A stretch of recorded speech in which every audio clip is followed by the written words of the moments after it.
Never put all eggs in a single basket. हे वाक्य तर तुम्ही नेहमी ऐकलं असणार. माणसाच्या फायनान्शियल पोर्टफोलिओ हा नेहमी डायव्हर्सिफाईड पाहिजे. त्याची इन्व्हेस्टमेंट एकाच ठिकाणी नुसती नसली पाहिजे. जशी आपली इन्व्हेस्टमेंट रिअल इस्टेटमध्ये असते, जशी आपली इन्व्हेस्टमेंट गोल्डमध्ये असते, जशी आपली इन्व्हेस्टमेंट स्टॉक्स आणि म्युच्युअल फंडमध्ये असते, त्याचप्रमाणे मित्रांनो आपली इन्व्हेस्टमेंट लाईफ इन्शुरन्समध्ये LICमध्ये सुद्धा पाहिजे. ते का माहिती आहे मित्रांनो? कारण LIC आपली सोवरेन गॅरंटी कव्हर करते. याचा फार महत्त्व आहे.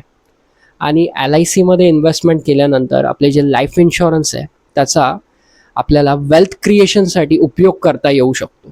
याच्या माहितीसाठी, अधिक माहितीसाठी मित्रांनो आपल्या चॅनलला सबस्क्राईब करा. त्याबद्दल मी माहिती देतच राहणार आहे.